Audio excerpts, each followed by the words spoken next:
Psychologists face a difficult task when they set out to understand the nature of behavior and the workings of the brain and mind. This researcher is trying to draw an accurate picture of the brain's electrical activity associated with different mental illnesses. 4 minutes. But he and his colleagues have one strong ally that makes success possible: the scientific method, a set of general procedures for gathering and interpreting data. Keep your eyes closed and keep your mouth slightly open. To be accurate, data must be collected from carefully controlled observations and measurements. And other researchers working independently must be able to obtain the same results using the same methods.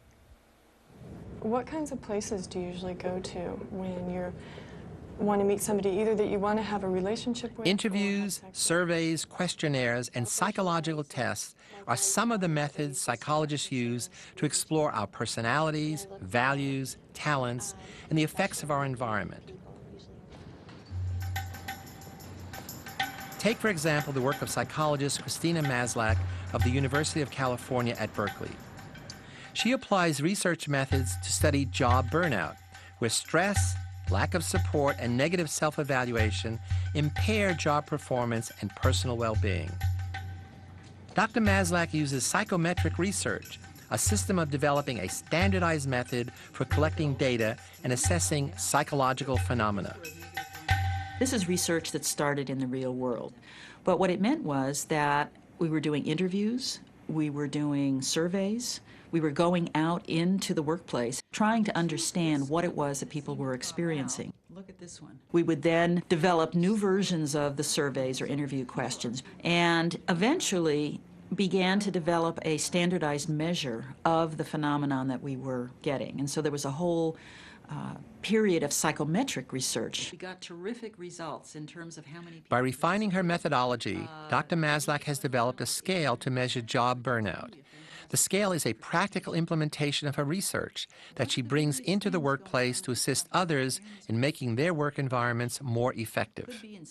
What I have done is begun to move towards an applied research with organizations rather than just with individuals, where we provide them with the tools to do an organizational self-assessment on the health of the workplace. One of the exciting things about going out and working in these different organizations or doing the interviews is that I always come back with some new insights or new questions, and that kind of fuels the research. It's exciting to be able to see this process, this partnership go back and forth, so that you think we're making progress. We're actually learning something that is making a difference for people. By adapting her research to address the concerns of our workplace environments, Dr. Maslach demonstrates that real life is one kind of laboratory where both the subjects and the researcher reap the benefits. Some psychologists conduct experiments in laboratories like this one, designed for carefully controlling conditions and measuring behavior. The laboratory is one place where scientists test hypotheses, that is, predictions of how two or more factors are likely to be related. To test a hypothesis, researchers randomly assign some subjects to an experimental group which receives the treatment. Other subjects are assigned to the control group that does not receive the treatment. The results are then compared. Other research is carried out in the field, where naturally occurring ongoing behavior can be observed. This researcher is studying how the social behavior of baboons affects their health.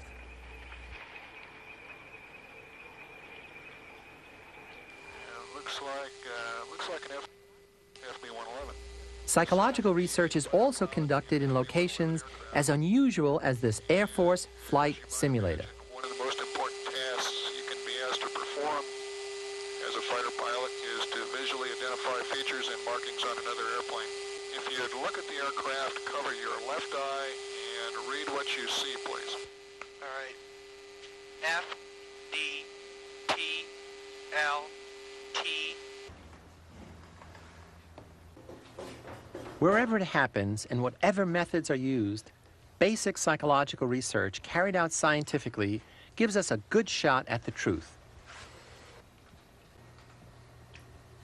And if we understand how these researchers separate fact from fiction, perhaps we too can avoid some of the pitfalls of faulty reasoning and unwarranted conclusions in our everyday lives. The point here is not to make you all practicing psychologists, but to make you better consumers of would-be facts and theories, especially those you take for granted. One of the most remarkable things about us humans is how many of our beliefs we accept without question. These beliefs form a subjective reality that can influence how we perceive the world. They can affect our everyday plans, whom we choose to associate with and trust, and even our health.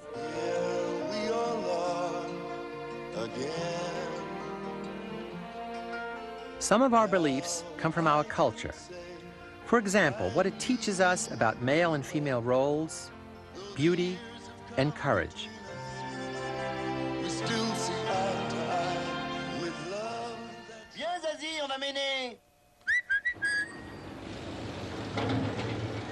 And each culture has its own belief systems and sense of humor. Lactel, les mamelles de la France. Other powerful beliefs come from each individual's experiences and motivations, developed through personal interaction with the world.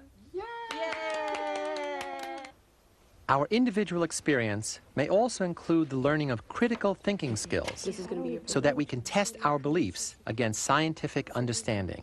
What did you decide were the main ideas from what you read? They danced around the fire, louder and louder and faster and faster. If we don't learn how to think critically, we may believe in the unproven and the unexplained.